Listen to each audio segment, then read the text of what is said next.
नमस्कार। My self Padma sir.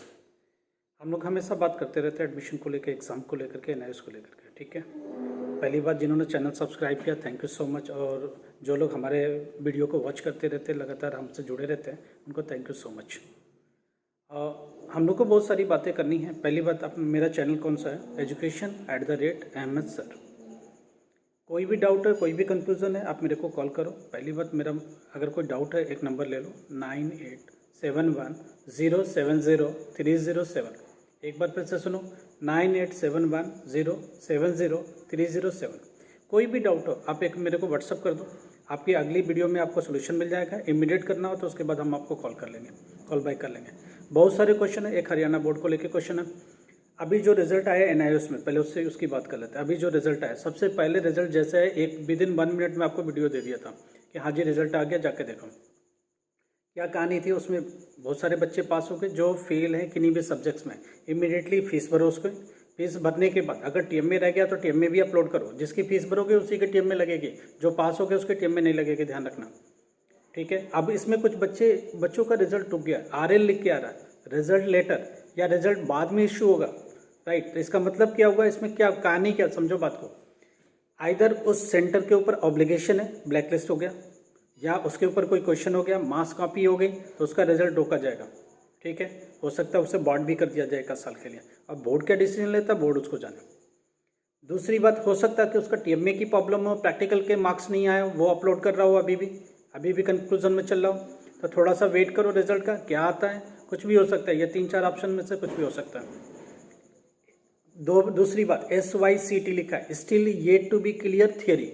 सिर्फ theory में क्लियर करना, प्रैक्टिकल के मार्क्स वही रहेंगे पिछले वाले। हाँ, अगर आप चाहते हो कि प्रैक्टिकल में फिर से शामिल हो तो हो सकता है। अब यहाँ एक लड़की का क्वेश्चन है, मैं थियरी का ही सिर्फ फीस क्यों ना भरूँ, मैं प्रैक्टिकल का क्यों भरूँ फिर से, जब मैं प्रैक्टिकल में पास हूँ तो। एक बात समझो, फीस जब आप देने जाओगे तो जिस सब्जेक्ट में प्रैक्टिकल अपीयर होगा, अवेलेबल होगा या इंक्लूड होगा, तो आपकी कंबाइंड ही फीस लगेगी। आप सिर्फ थियरी के फीस दे करके प्रैक्टिकल से नहीं बच सकते। आपको प्रैक्टिकल नहीं देना, मत दो, प्रैक्टिकल ऑलरेडी क्लियर हो। SYCT लिखा है तो सिर्फ थियरी का एग्जाम देना है, प्रैक्टिकल आपकी मर्जी, आप दे सकते हो। उससे ज़्यादा अगर सोचते हो मार्क्स उठा लेंगे तो आप दो। SYCP लिखा है, still yet to be clear practical, तो सिर्फ फीस तो दोनों ही जाएगी, ध्यान रखना। प्रैक्टिकल में जाके अपेयर हो जाओ, थियरी के मार्क्स वही रहेंगे, वही कॉपी हो जाएंगे। हाँ, वो जिस सब्जेक्ट में भी फीस देने जा रहे हो क्लियर नहीं हो, जिसमें PPP लिख के आ गया, उसमें आप टीएम में अपलोड नहीं कर सकते। जिन सब्जेक्ट में फेल है, SYCP है, SYCT है, उसमें जाकर के फीस भरने के बाद टीएम में का खुल जाएगा, आप टीएम में भर दो। यहाँ एक क्वेश्चन है, एक बच्चा ये बोलता है 10th क्लास का कि हमने टीएम में नहीं हमारा शो करा इसलिए मैं फेल हो गया। नहीं, टीएम में की बेसिस पर कोई भी फेल नहीं होता और कोई भी पास नहीं होता। मार्क्स को समझने की कोशिश करो। थियरी के मार्क्स है, प्रैक्टिकल के मार्क्स है, टीएमए के मार्क्स है। मान लो 10 मार्क्स का टीएमए है तो 90 में ये एज्यूम हो रहा है, 90 में इवोल्यूशन हो रहा है, 10 मार्क्स का सेपरेट टीएमए के मार्क्स आ रहा है, वो मिला के पास कभी नहीं होता। 10th क्लास में प्रैक्टिकल और थियरी दोनों मिला के पास होते हैं। ठीक है, मिला के पास हो गए, 33 आ गए और टोटल वो पासिंग दिखा देगा। राइट, टीएमए का अगर होगा तो वो सरप्लस मार्क्स है, तो टीएमए के बिहाफ पर आप पास हो जाएंगे, ऐसा नहीं है। आप सोचिए 2 नंबर हम थियरी में, टोटल में से प्रैक्टिकल और थियरी मिला करके 2 नंबर कम है, टीएमए होता तो मैं पास हो जाता, गलती से भी पास नहीं होते। अब आते हैं 12th क्लास में। 12th क्लास में प्रैक्टिकल में अलग से सेपरेट पास होना होता है, थियरी में अलग से पास होना, दोनों में से कोई सा भी फेल हो गए तो फेल लिख के आ जाएगा। ठीक है। एडिशनल सब्जेक्ट को लेकर क्वेश्चन है, इंग्लिश मैंडेटरी लैंग्वेज है 12th क्लास के लिए। ठीक है, लैंग्वेज को छोड़ के बाकी सब्जेक्ट टोटल मिला के 5 में अगर पास हो गए तो बोर्ड पास लिख देगा, इंक्लूडिंग लैंग्वेज सब्जेक्ट। इसके अलावा कोई भी सब्जेक्ट, इसमें एडिशनल नाम का कुछ है नहीं। ठीक है, एनआईएस में ध्यान से रखो, 5 सब्जेक्ट 5 में से अगर क्लियर हो गए तो बोर्ड आपको पास दे देगा। राइट, मोर देन 5 है, 5 पास दे दो, मोर देन 5 पास है तो उसको कोई मतलब नहीं, टोटल पास दे देगा, उसको कोई लेना देना नहीं, बोर्ड को 5 में से पास देना। और भी कुछ क्वेश्चन है, एक तो क्रेडिट को लेके क्वेश्चन है, तो बहुत ध्यान से समझो। जो बच्चे अभी दूसरे बोर्ड्स में फेल हुए हैं, पहली बात, अगर एनआईएस में फेल है तो जितना भी सब्जेक्ट पास है वो सारा का सारा क्रेडिट मिलेगा। इधर हम फ्रेश एडमिशन के लिए भी जाएँ तो क्रेडिट सारा, 4 सब्जेक्ट है तो चारों मिलेगा, क्योंकि सेम बोर्ड है।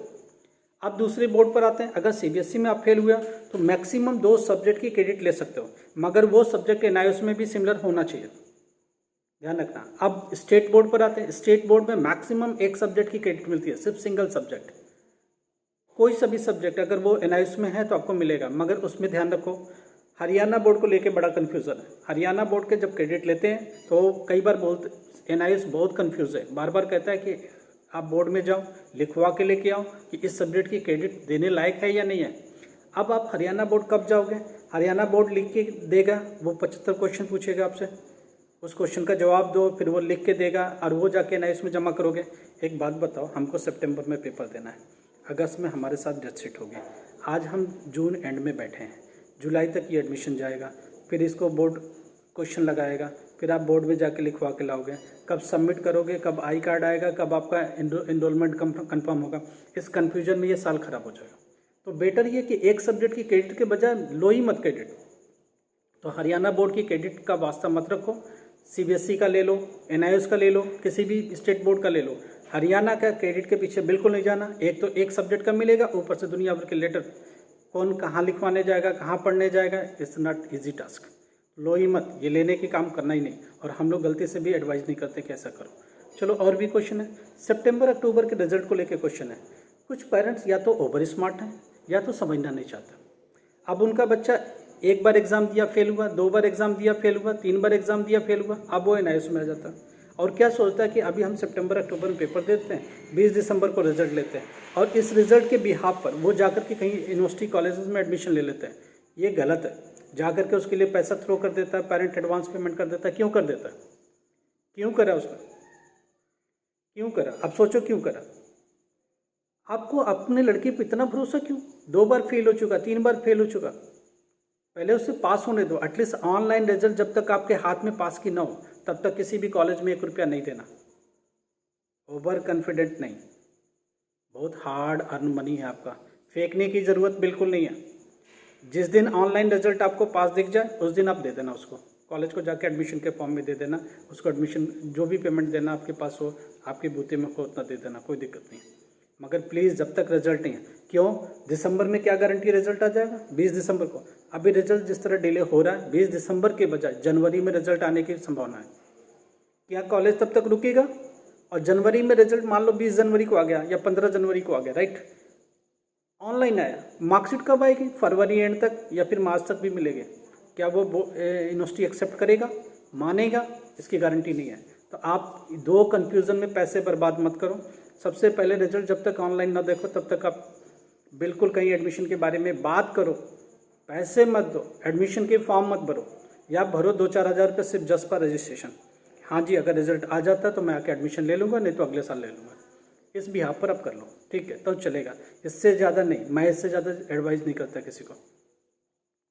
और भी बातें, एक तो सुभारती यूनिवर्सिटी को लेकर के कि कब अंडर ग्रेजुएट का एग्ज़ाम कब होगा, अभी डेट शीट नहीं है, डेट शीट जुलाई में होगा, ये तो कंफर्म है। डेट शीट जिस दिन आएगी उस दिन आपको बता दी जाएगी, हम लोग आपको आपके साथ शेयर कर लेंगे। तीसरी बात, MDU का बीएड स्टार्ट हो चुका है। बीएड एडमिशन के लिए आप जा सकते हो। जो प्राइवेट कॉलेजेस हैं, मान के चलो 2 साल में अप्रॉक्सीमेट 1,10,000 से 1,20,000 2 साल में लेते हैं, राइट। पहले साल कितना लेगा, कॉलेज टू कॉलेज वेरी करेगा, मगर एक अच्छी बात है कि MDU यूनिवर्सिटी आपके क्लोज रहेगा और गवर्नमेंट यूनिवर्सिटी है, तो आपको कोई दिक्कत नहीं है। पढ़ाई से रिलेटेड कोई दिक्कत है, हम लोग आपको बहुत सारा हेल्प कर देंगे, कौन सी बुक्स पढ़नी चाहिए, कौन सा स्टडी मटेरियल्स आपको प्रोवाइड कर देंगे, आपके साथ हेल्प करेंगे, ठीक है। कॉलेज के साथ कोऑर्डिनेट आपको करा देंगे ताकि कॉलेज भी आपको पर्सनल रूप से ले और जो भी पढ़ाई लिखाई में हेल्प करना हो वो सारा करते हैं। आपको गाइडेंस ठीक से कर दे कि क्या सिलेबस है, क्या पढ़ना चाहिए, एग्जामिनेशन के लिए क्या क्या इंपॉर्टेंट चीज़ें, वो सारे हेल्प कर दे, आपको सपोर्ट कर दे। एग्ज़ाम तो आपको ही देना है और अपनी मेहनत से देना है, ठीक है। Thank you so much. अगर कोई उसके बाद भी कोई क्वेरीज रह गई हो तो मेरे को व्हाट्सएप पर दे दो और हम लोग आपको सुलझाएंगे। एक चीज़ और, SYCT क्या है, कुछ बच्चों का रिजल्ट RL में रुक गया, RL करके रिजल्ट लेट है, ठीक है। SYCT SYCP, SYCT लिखा है तो थियरी में एग्जाम में अपियर होना, SYCP लिखा है तो प्रैक्टिकल में से अपियर होना, ये चीज़ ध्यान रखना। चलो थैंक यू सो मच। कोई भी क्वेरीज हो तो व्हाट्सएप पर दे दो, कॉल कर लो। Thank you.